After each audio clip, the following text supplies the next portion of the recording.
नमो तस्य मुनिन्दस्य नमो तस्य धम्मस्य च संघस्सपि नमो तस्य तेषां तिन्नं नमो नमो। परम मित्र कल्याण भंते जी को मैं नमन करता हूँ और सभी के प्रति मैं मंगल कामना करता हूँ। आज का जो विषय है देवदत्त की वो 5 बातें जिनकी वजह से संघ में फूट पड़ गई थी, उसके बारे में आज आप लोग जान लें। बहुत सुंदर एक बात है जिसमें बहुत सारी, ये बहुत ज़रूरी है क्योंकि ऐसे बहुत से उपासक उपासिका हैं जो देवदत्त की तरह बोलते हैं, देवदत्त की तरह भाषा का प्रयोग करते हैं और वो धम्म को न जानते हुए एक अकुशल कर्म करते हैं। इसके बारे में ऐसा जानना चाहिए क्योंकि देवदत्त ने भी ये 5 बातें जो है उठाया था। देवदत्त जब भगवान बुद्ध को बहुत सारे षड्यंत्र करके मारने के बाद नालागिरी हाथी का प्रयोग किया, पत्थर का प्रयोग किया, निंदा कराया, बहुत सारा कर्म करने के बाद, और जब भी कोई बुद्ध के प्रति कोई निंदा कर्म करता है तो वो बहुत दिन तक छिपा नहीं होता है। वो 7 दिन के अंदर बुद्ध के प्रति किया गया जो भी कार्य होता है वो सबके सामने आ जाता है। तो इस प्रकार से देवदत्त जो है अजात शत्रु के साथ मिल करके जो बुद्ध के प्रति ऐसा कार्य करता है जिसकी वजह से वो निंदा का पात्र बन जाता है और अजात शत्रु भी देवदत्त का साथ छोड़ देता है। पर देवदत्त ये सोचता है कि मैं किस प्रकार से संघ में फूट डाल दूं और खुद संघ का जो है कर्ता धर्ता बन जाऊं। क्योंकि एक बार देवदत्त ने स्वयं बुद्ध से कह दिया था कि आप बूढ़े हो चुके हैं और आप संघ का भागदौड़ जो है मुझे दे दीजिए, आप आराम करिए। तो ऐसा भगवान ने उसे संघ से निकाल दिया था, हटा दिया था कि तुम संघ के योग्य नहीं हो। इस प्रकार से शब्द का प्रयोग नहीं करना चाहिए, ऐसा भगवान ने कहा था।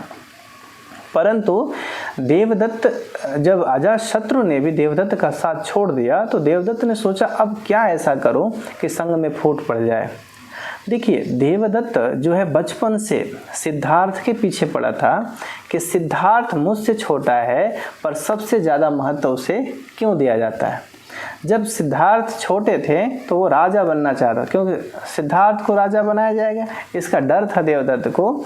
तो देवदत्त खुद राजा बनना चाहता था और जब सिद्धार्थ बुद्ध के रूप में हुए तो वो स्वयं बुद्ध का जगह लेने के लिए परेशान रहता था। वो सब तरह से देखा जाए तो केवल और केवल सिद्धार्थ से वो बहुत ज़्यादा ईर्ष्या करता था। वो ये नहीं चाहता था कि सिद्धार्थ कहीं मुझसे आगे न चला जाए और हमेशा सिद्धार्थ के पीछे पड़ा रहा। अब यहाँ बुद्ध बनने के बाद भी बुद्ध आसन पर बैठने के लिए भी बार बार ऐसा ये कार्य कर रहा है। तो 5 बातें वो कौन सा उठा दिया जिसकी वजह से संघ में फूट पड़ गई। तो 5 बातें ये हैं कि उसने पहला ये कहा कि जो बौद्ध भिक्षु लोग हैं, भंते जी लोग हैं, उन्होंने कहा कि संघ को हमेशा अरण्यवास करना चाहिए। अरण्यवास का मतलब जंगल में ही रहना चाहिए, बुद्ध विहार में नहीं रहना चाहिए। अब ऐसा उसने कहा तो बहुत सारे लोग देखो कि बुद्ध विहार में नहीं रहने के लिए बोलते हैं और जंगल में रहने के लिए बोलते हैं। तो ये उसने ऐसा बोला तो ज़रूरी नहीं है कि भिक्षु जो है जंगल में। भगवान इसके बाद आप रिप्लाई भी देते हैं। दूसरा उसने मांग किया कि भंते लोगों को सिर्फ चारिका करके खाना चाहिए। अब ये बातें जब भी नागपुर में और अन्य नगरों में, अन्य भारत में कहीं भी जब भिक्षु को वर्षावास के लिए बुलाते हैं तो ऐसा उपासक उपासिका बोलते हैं कि भंते आप चारिका करके खाओ। नहीं बोलना चाहिए। भिक्षु के ऊपर निर्भर करता है कि वो चारिका करके खाएगा या निमंत्रण पे जाएगा। क्योंकि यदि उसे निमंत्रण आता है तो निमंत्रण पे जा सकता है, चारिका यदि निमंत्रण नहीं है तो वो चारिका करेगा। ये उपासक को नहीं बोलना चाहिए, ये भिक्षु का संबंध है, भिक्षु उसे कैसे यूज करता है। तो ऐसा देवदत्त ने कहा कि भिक्षु लोगों को ऐसे निमंत्रण पर नहीं जाना चाहिए, भिक्षु लोगों को चारिका करना चाहिए। भंते लोगों को, भिक्षु लोगों को फटा पुराना फेंका हुआ जो कपड़ा है उसका ही चीवर बना के पहनना चाहिए, ऐसा देवदत्त ने कहा। फिर देवदत्त ने कहा कि भिक्षु लोगों को सदा शाकाहार बन के रहना चाहिए। और 5वां उसने कहा कि भंते लोगों को पेड़ के नीचे ही वास करना चाहिए, ऐसे विहार में नहीं रहना चाहिए, पेड़ के नीचे रहना चाहिए, बुद्ध विहार में रहना नहीं चाहिए। तो इस प्रकार के जो 5 बातें देवदत्त ने भगवान के सामने रखा तो भगवान बुद्ध ने इसे मना कर दिया। उन्होंने कहा नहीं, ऐसा नहीं है। यदि भिक्षु अरण्यवास करना चाहता है तो अरण्यवास करे, लेकिन कोई बौद्ध भिक्षु बुद्ध विहार में रहना चाहता है, नगर के विहारों में रहना चाहता है तो वो रह सकता है, इसमें कोई ऐसा संशय नहीं है। लेकिन कोई चारिका करके खाना चाहता है तो चारिका करके खा सकता है। यदि कोई निमंत्रण पे जाना चाहता है तो निमंत्रण पर भी जा सकता है, इसमें कोई ऐसा दोष नहीं है। तो देखो, भगवान बुद्ध ने जब ऐसा कहा तो हमें बुद्ध की बातों पर ज़्यादा भरोसा करना चाहिए, देवदत्त के बातों पर भरोसा नहीं करना चाहिए। परंतु आज बहुत सी जगह मैं ऐसा सुनता हूँ कि देवदत्त की तरह बोलने वाले लोग ज़्यादा हैं पर बुद्ध की तरह बोलने वाले बहुत कम हैं।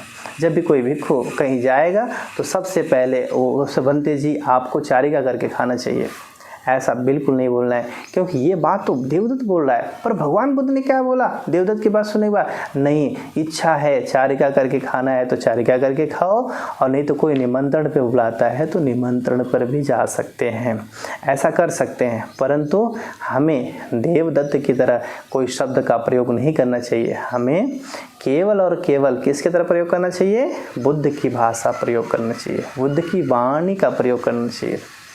तीसरा है कि सभी भंते लोगों को फटे पुराने कपड़े का ही चीवर पहनना चाहिए। जो लोग फेंक देते हैं ऐसे कपड़ों को सिल कर चीवर बनाना चाहिए।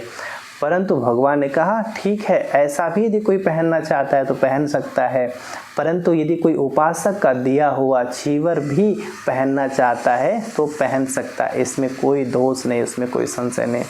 इसलिए भगवान बुद्ध ने देवदत्त की ये भी बातें नकार दिया। फिर देवदत्त ने मांगा था कि सभी भंते लोगों को शाकाहार भोजन करना चाहिए, मांसाहार नहीं करना चाहिए। फिर भगवान ने कहा जिसकी इच्छा है शाकाहार करना वो शाकाहार करे, और जिसकी इच्छा है मांसाहार करना वो मांसाहार करे। भिक्षु मांसाहार करता नहीं है, उपासक उन्हें दान देता है। क्यों? भिक्षु तो सिर्फ भोजन से मतलब है, सिर्फ वो भोजन करता है। उपासक उपासिका जो श्रद्धा से खुद खाते हैं, जो उन्हें बहुत अच्छा लगता है, उनका नियम ये है कि वही देना चाहिए भिक्षुओं को, वही दान करना चाहिए जो मेरे लिए बहुत अच्छा है। यदि उपासक उपासिका खुद खाते हैं तो खिलाना पड़ सकता है, यदि खुद नहीं खाते हैं तो नहीं खिला सकते हैं, क्योंकि भिक्षु कभी भी हिंसा का भाव मन में नहीं लाता है। जैसे मान लो कोई उपासिका ऐसा निमंत्रण करे कि भंते आज मेरे वहाँ ऐसा भोजन बना है तो आप आइए, तो भिक्षु यदि जान जाता है कि ऐसा मेरे वजह से कोई हिंसा होने वाली है तो भिक्षु वहाँ नहीं जाएगा, क्योंकि मन में हिंसा का भाव आ गया। लेकिन कोई भिक्षु आपके वहाँ चला गया और आपने दान में दे दिया, तो भिक्षु ये नहीं देखता मुझे दान में क्या मिला है, क्योंकि भिक्षु को चुनाव नहीं करना है क्या सही क्या गलत। और भिक्षु बस केवल जो भी मिला उसे मैत्री भाव से उसे स्वीकार कर लेना चाहिए, ये भिक्षु का नियम है।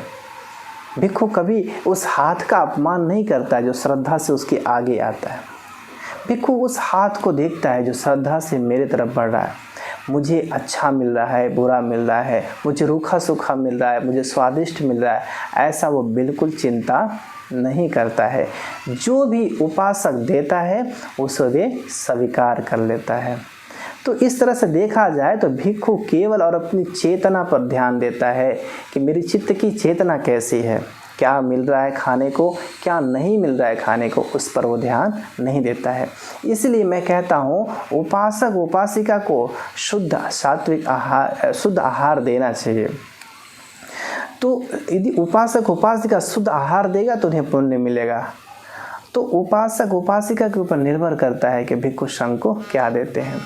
और आखिरी है कि जो बौद्ध भिक्षु लोग हैं, बौद्ध भिक्षु लोग जो है जंगल में ही रहें, पेड़ के नीचे रहें, विहारों में ना रहें। तो भगवान ने कहा जिसको जंगल में रहना है जंगल में रहें, जिसको विहार में रहना विहार में। इस तरह भगवान ने किसी को देवदत्त की 5 बातें नकार दी और बाद में भगवान बुद्ध संघ में फूट पड़ गई, संघ अलग हो गया। सारे पुत मुदगलाना भंते जी ने संघ को वापस फिर से जोड़ दिया और संघ फिर से अच्छी तरह से चलने लगा। आप सभी लोगों ने इन बातों को सुना, छोटा सा वीडियो था, आप सब